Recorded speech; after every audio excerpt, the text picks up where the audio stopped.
Dear students, in the last lecture, we have proved an important result that a countable union of countable sets, a countable union of countable sets is countable.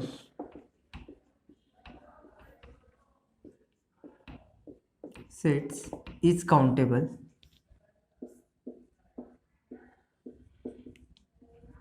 It can also be proved that a finite union of countable sets is also countable.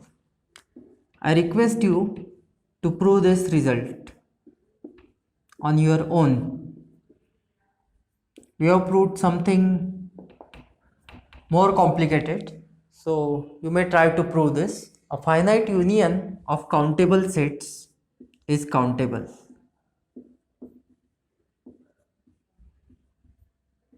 There are some more results on countable sets, such as finite Cartesian product of countable sets is countable, and so on. I have given you these proofs in the notes. You may refer to it. Let us take an example or a theorem. So this is given as a theorem in our textbook. The set Q of rational numbers,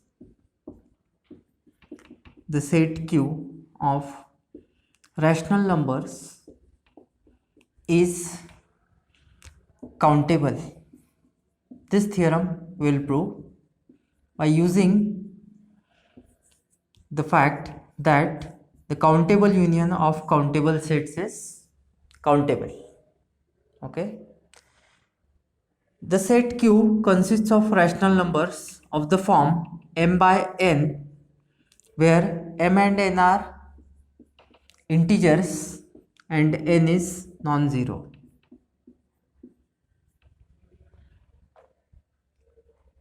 Any real number with finite decimal expansion is also a rational number.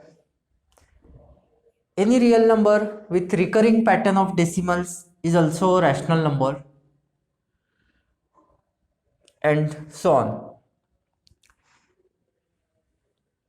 A real number is rational number if it can be put in the form m by n, where m and n are integers and n is non-negative integer. This representation may not be unique. For example, I take here a rational number, say r is equal to 1 by 2. I could represent it in the form 10 by 20 as well, and so on. It can be represented in infinitely many ways.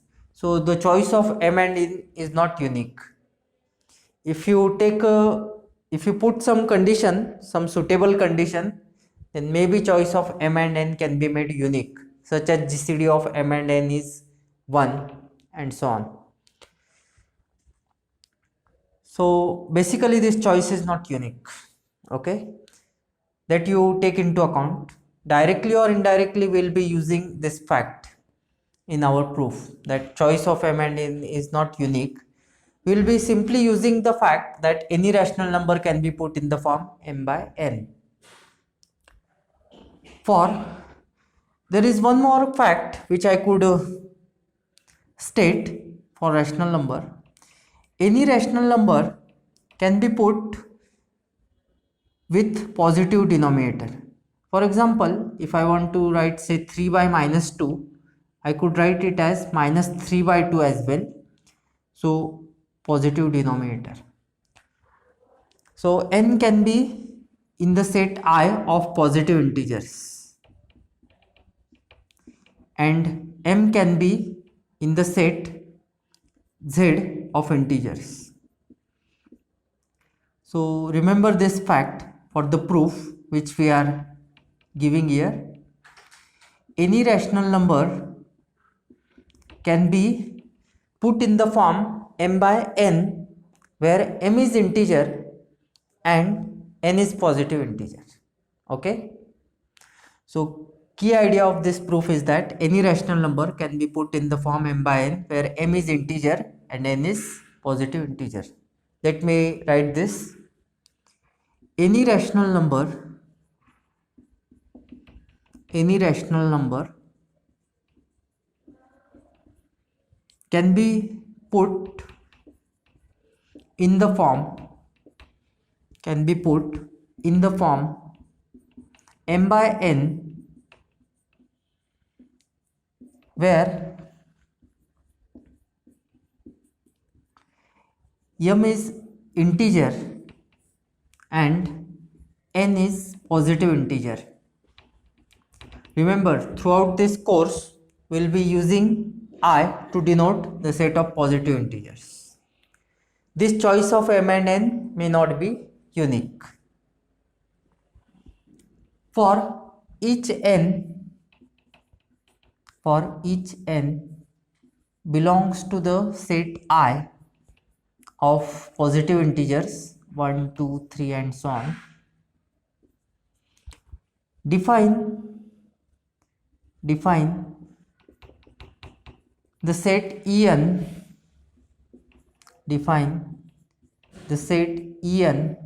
as En is equal to k by n, where k belongs to Z.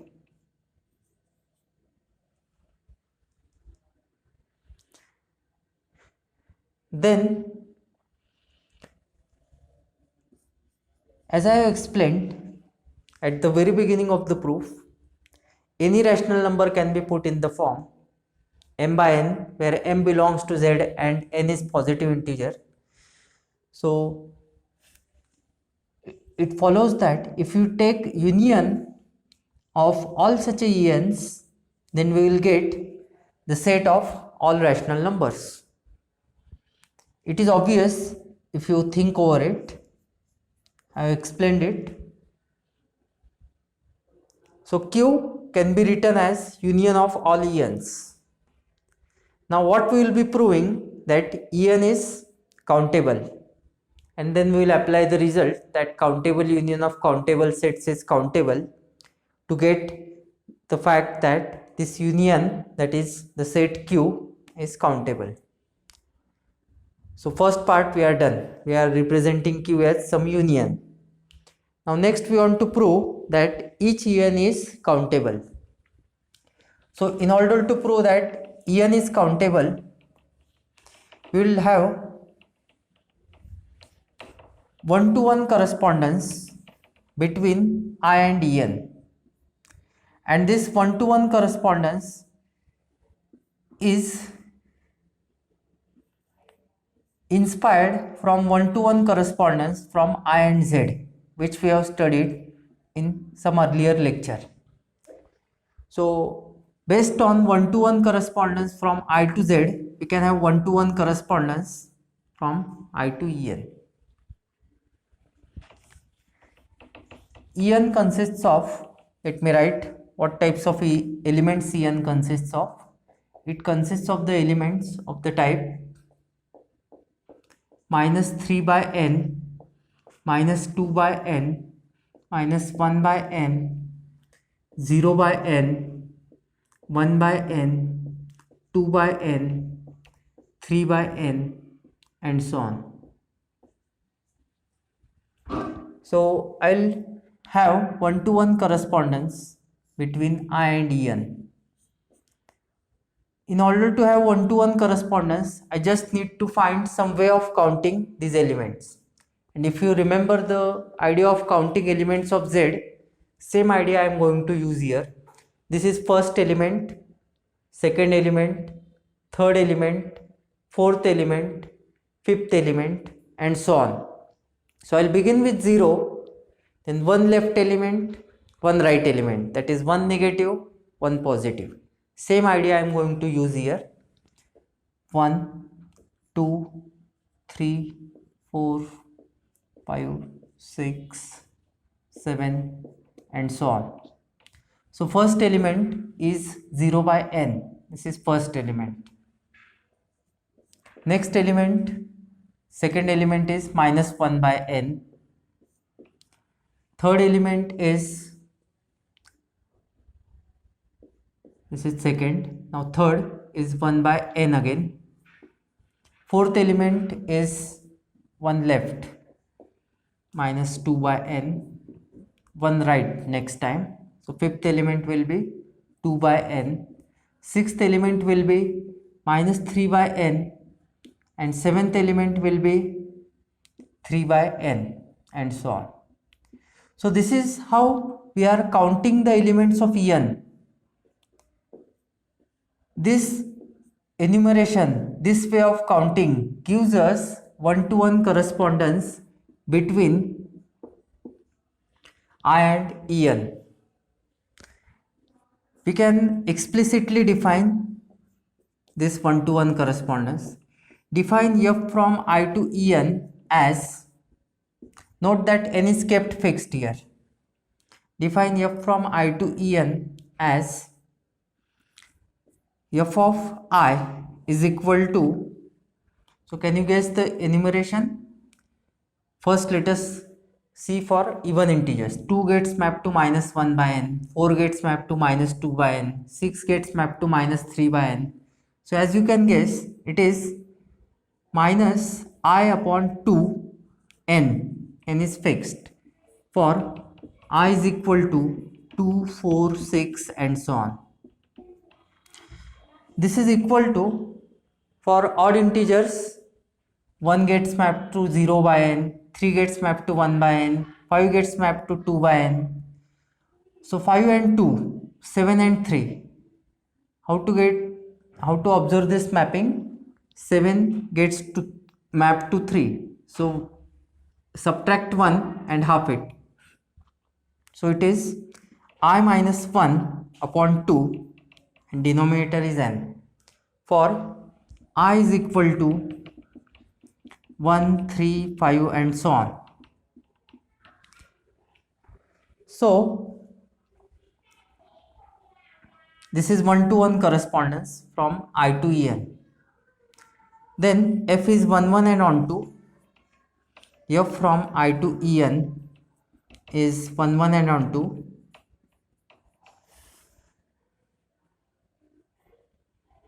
Hence I is similar to En or equivalent to En, and En is countable. This holds for all n, and En is countable. So I may put for all n belongs to I.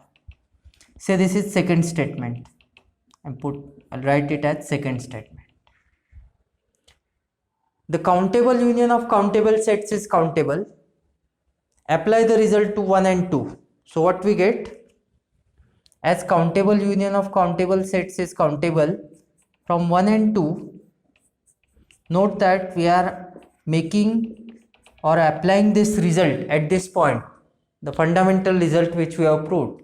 The countable union of countable sets is countable. So from 1 and 2, we get that union n is equal to 1 to infinity En, which equals to Q, is countable. This is what we wish to prove. Okay.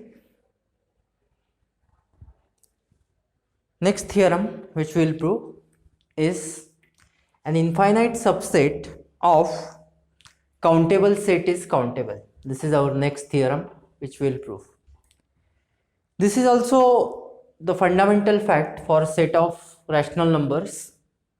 It is used in many results of real analysis. Remember that set of rationals is countable. The set Q of rational numbers is countable.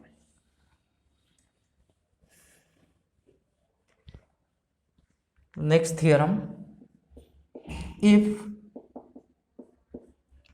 B is an infinite set means not finite set. We have defined finite set, and infinite set is a set which is not finite. If B is an infinite subset of countable set A, then B is countable. Inverse, we can express this as every infinite subset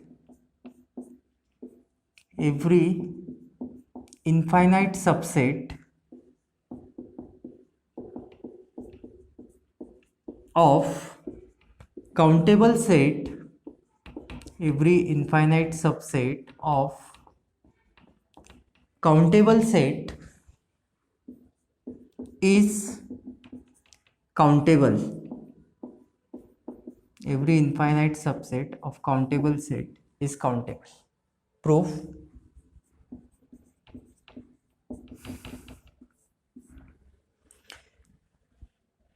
Recall the basic fact. When set is countable, if we can count its elements in the fashion first element, second element, third element, and so on. So as A is countable, it can be represented in the form, as A is countable, it can be represented in the form,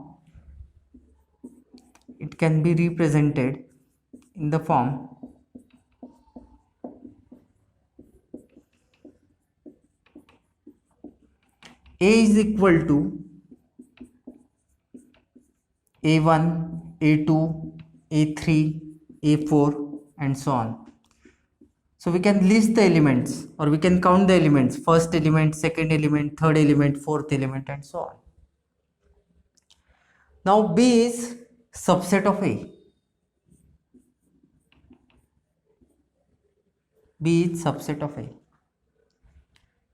By the well ordering principle, we can find this number n1.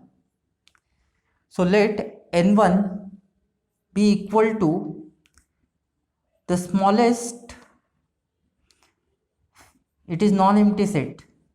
In fact, it is infinite set. B is infinite set.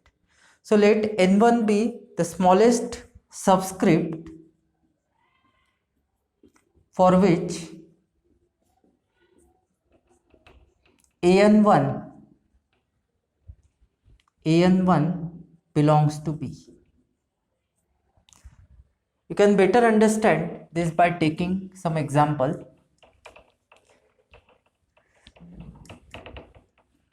So let me take some example here to illustrate what is value of n1. A we have taken as A1, A2, A3, and so on. So let me take a subset B, say I'll take some arbitrary elements, A2 I'll take, A4 I'll take A7, then I will take maybe A100, and so on. Okay. So what is the smallest subscript here? N1 is equal to 2, for which An1 belongs to B. N2 be the smallest subscript,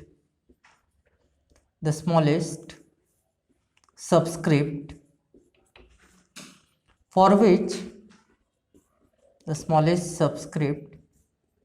which An2 belongs to B minus An1. So here B minus An1 will be the set A4, A7, A100, and so on. So what is value of N2 here? It is 4. Now you can guess what will be N3. What will be N3? It is the next smallest subscript, which will be 7. So N3 will be 7, like this. Here itself you can write down all values. N1 is 2, N2 is 4, N3 is 7, and so on. So this is the idea of listing the elements of set B. We are indirectly using well ordering principle. which states that any non-empty subset of positive integers has the least element. N3 be the smallest subscript or the smallest number, we can say, the smallest subscript or the smallest positive integer, the smallest subscript, for which, better to say the smallest positive integer, for which an3 belongs to b minus an1 an2. Continuing in this way, we can define nk. And what will be nk? It will be the smallest subscript for which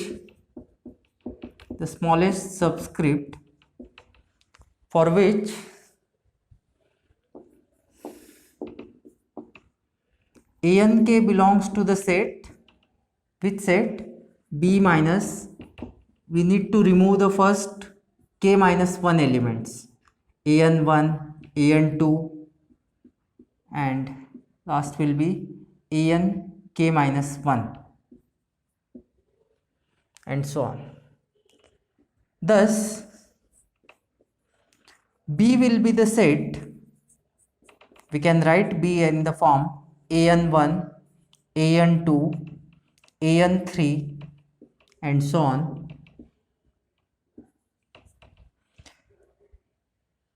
This way of writing B justifies the fact that B is countable. In fact, we will have 1-to-1 correspondence between I and B. 1 gets mapped to an1, 2 will get mapped to an2, 3 will get mapped to an3, and so on. So this gives 1-to-1 correspondence between I and B. So I is similar to B, and hence B is countable.